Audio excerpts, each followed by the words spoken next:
नमस्कार दोस्तों, मंजूषा virtual classes में आपका स्वागत है। डेली करंट अफेयर्स की सीरीज में हम विभिन्न समसामयिक मुद्दों पर चर्चा करते हैं ताकि विभिन्न प्रतियोगी परीक्षाओं में आने वाले सवालों का आप सही जवाब दे सकें, और इसके साथ ही हम हाल ही में चर्चा में रहे किसी विषय के ऊपर आपको जानकारी देते हैं। तो आज की चर्चा का विषय होगा जियो फेंसिंग, और इसके साथ ही हम आपको एक सवाल करने को देते हैं ताकि स्टेट पब्लिक सर्विस कमीशन की मुख्य परीक्षा में आप सही जवाब लिख सकें और आपकी सही तरीके से सवालों का जवाब देने की आदत पड़ सके। This is about me, my name is Parvesh Tanuria. तो चलिए शुरू करते हैं 02 मई 2020 का करंट अफेयर्स। किस राज्य सरकार द्वारा डेली रोजी रोटी अभियान एवं राशन में दिए जाने वाले अनाज की मात्रा को दुगना कर दिया गया है? तो यह काम किया है दिल्ली सरकार के द्वारा। दिल्ली सरकार ने ऑपरेशन शील्ड तथा साथ ही 5T एक योजना शुरू की थी कोविड-19 से लड़ने के लिए। किस राज्य सरकार द्वारा वन्यजीव संरक्षण के लिए चिड़ियाघर में रहने वाले वन्यजीवों के अडेप्टेशन की योजना शुरू की है? मतलब चिड़ियाघर में रहने वाले जीवों जैसे कोबरा, हाथी, इसको आप गोद ले सकेंगे। तो यह योजना शुरू की है कर्नाटक सरकार के द्वारा।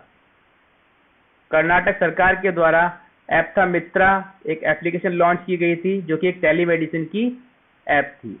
इसके अलावा जियो सेट गो एक ऑनलाइन कोचिंग प्लेटफॉर्म शुरू किया गया था, और साथ ही ऑनलाइन शतरंज टूर्नामेंट भी कर्नाटक सरकार के द्वारा शुरू किया गया है।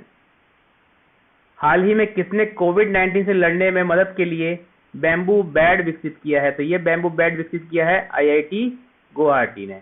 तो यहाँ आप देख सकते हैं इस तरीके का ये बैम्बू बेड होगा ताकि कोविड-19 से लड़ने के लिए मरीजों को बेड उपलब्ध हो सके। प्रतिदिन इस तरीके के 200 बेड बनाए जा सकेंगे आवश्यकता पड़ने पर।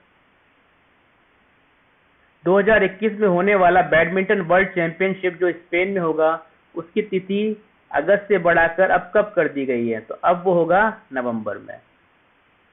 वर्ल्ड बैडमिंटन चैंपियनशिप प्रति 2 वर्ष में एक बार होती है। 2019 में इसे जीता था PV सिंधु ने। अंतर्राष्ट्रीय श्रमिक दिवस कब मनाया जाता है? तो अंतर्राष्ट्रीय श्रमिक दिवस मनाया जाता है 1 मई को, और इसको बनाता है ILO, मतलब international labour organisation. ILO united nation की एक विशेषीकृत संस्था है जो कि पहली संस्था भी है उसकी विशेषीकृत। ILO की स्थापना फर्स्ट वर्ल्ड वॉर के बाद 1919 में हुई थी। AIIA ने किस राज्य सरकार की पुलिस के साथ मिलकर आयु रक्षा कार्यक्रम शुरू किया है? तो यह कार्यक्रम शुरू किया है दिल्ली पुलिस के साथ मिलकर। तो इस कार्यक्रम के अंतर्गत दिल्ली पुलिस के जवानों तथा कर्मचारियों तथा अधिकारियों को आयुर्वेद दवा दी जाएगी ताकि उनकी प्रतिरक्षा क्षमता बढ़ सके और वे कोविड-19 से लड़ने में मुस्तैदी से लगे रहें, जैसा कि वे अभी कर रहे हैं। तो ये कार्यक्रम शुरू किया है किसने? दिल्ली सरकार ने। हाल ही में दुनिया का सबसे ज्यादा टीवी पर देखे जाने वाला कार्यक्रम बना है। तो यह कार्यक्रम बना है रामायण। रामायण के निर्देशक थे रामानंद सागर, और इससे पहले जो कार्यक्रम था वो था द गेम ऑफ थ्रोन।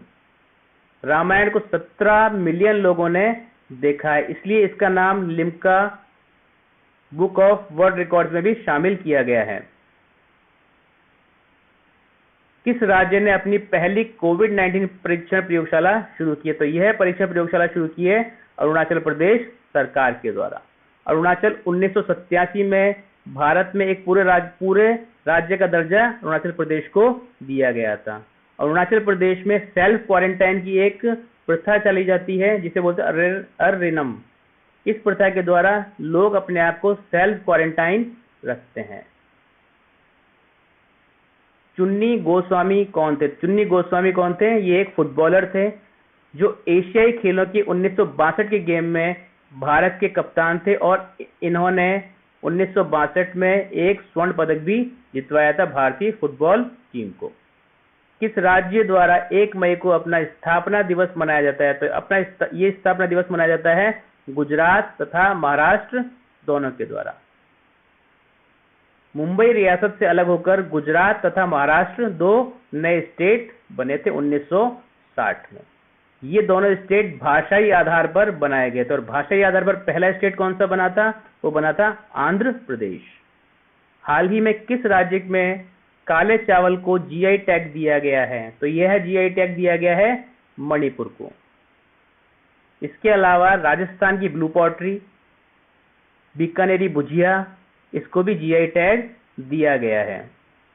तो यहाँ आप देख सकते हैं ब्लैक राइस। तमिलनाडु की कडाली मिठाई कोविलपट्टी में जो पाई जाती है, आप देख सकते हैं ये मूंगफली की चक्की है, इसे भी जीआई टैग दिया गया है। और इसके अलावा कश्मीर के जो सैफरन है उसको भी जीआई टैग दिया गया है। जीआई टैग किसी क्षेत्र विशेष में होने वाली भौगोलिक विशेषताओं की वजह से उस क्षेत्र की चीजों को मिलता है। किसे जापान के order of the rising sun से सम्मानित किया गया है? तो यह सम्मानित किया गया थंगजाम छबाली सिंह को। ये मणिपुर के हैं और उन्होंने भारत और जापान के रिश्तों को बेहतर बनाने के लिए जो प्रयास किया उसके तहत इन्हें यह पुरस्कार दिया गया है। हाल ही में किसे विज्ञान एवं प्रौद्योगिकी क्षेत्र में मिलने वाले निक्केई एशियाई पुरस्कार से सम्मानित किया गया है? तो यह पुरस्कार दिया गया है प्रोफेसर टी प्रदीप को। प्रोफेसर टी प्रदीप ने पानी की शुद्ध करने के लिए नैनो टेक्नोलॉजी का प्रयोग किया था। इसी आधार पर प्रोफेसर टी प्रदीप को यह पुरस्कार दिया गया। यह पुरस्कार जापान के द्वारा दिया जाता है। किस राज्य के ग्रामीण बैंक ने विकास अभय ऋण योजना शुरू की है? तो यह शुरू की है केवीजीबी बैंक कर्नाटक ने। इस योजना के तहत एमएसएमई को 1 लाख रुपए तक का बिना गारंटी का लोन दिया जाएगा। गूगल इंडिया पे के सलाहकार के रूप में किसे लिया गया है? तो इसे नियुक्त ये शिखा शर्मा को नियुक्त किया गया है। शिखा शर्मा पहले एक्सिस बैंक की चेयरपर्सन भी रह चुकी हैं। तो यहाँ पे आप देख सकते हैं शिखा शर्मा। महानरेगा के अंतर्गत सबसे ज्यादा रोजगार देने वाला राज्य कौन सा है? तो यह है छत्तीसगढ़। छत्तीसगढ़ के मुख्यमंत्री हैं भूपेश बघेल।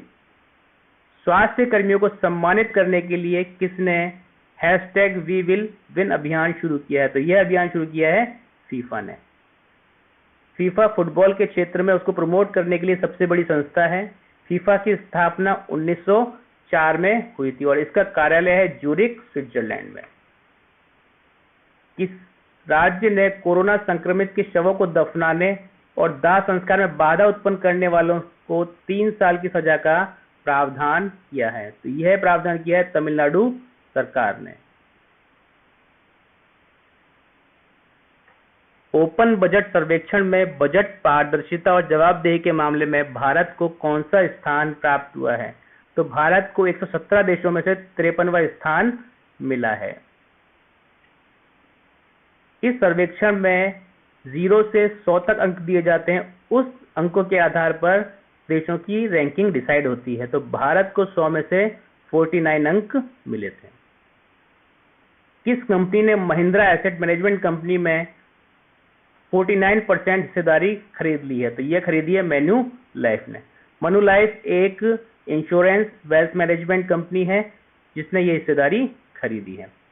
किस कंपनी ने यूएस आधारित टेक कंपनी स्काई ट्रेन में अपनी हिस्सेदारी को 26.3% बढ़ा दिया है? तो यह बढ़ाया है रिलायंस ने।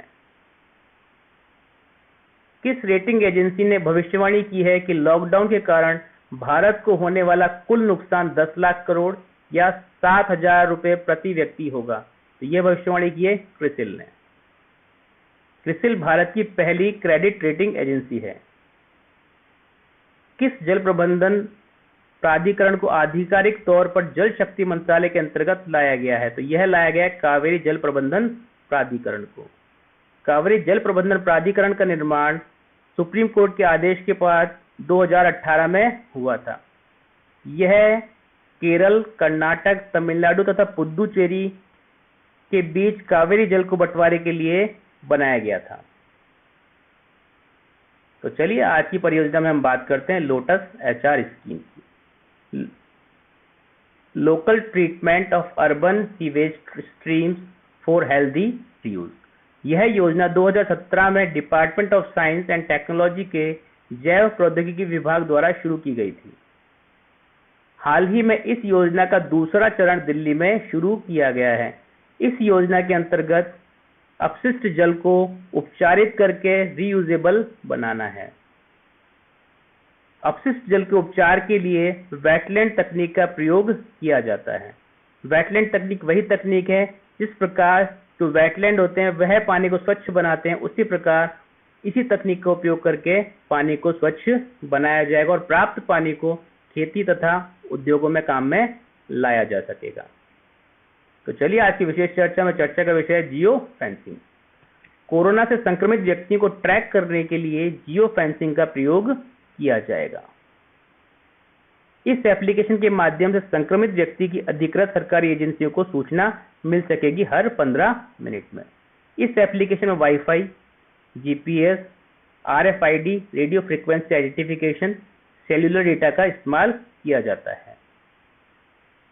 इसकी सहायता से निर्धारित भौगोलिक सीमा में यदि कोई संक्रमित व्यक्ति जाता है या वहां से बाहर निकलता है तो उसकी जानकारी निर्धारित एजेंसी को मिल जाती है। इससे प्राप्त डेटा की शुद्धता 300 मीटर तक है। इस एप्लीकेशन को कोविड-19 क्वारंटाइन अलर्ट सिस्टम भी कहा जाता है। तो आज के सवाल में हम बात करते हैं, आपको टिप्पणी लिखनी है केशवानंद भारती केस के ऊपर। ये सवाल मैं आपको इसलिए देता हूं ताकि आप स्टेट पब्लिक सर्विस कमीशन की विभिन्न परीक्षाओं में जहां पे लिखित परीक्षा होती है वहां पर लिखने की आपकी आदत पड़ सके और आप वहां बेहतर प्रदर्शन कर सके। इसी के साथ डेली करंट अफेयर्स की सीरीज समाप्त होती है। इसी के साथ नमस्कार, धन्यवाद।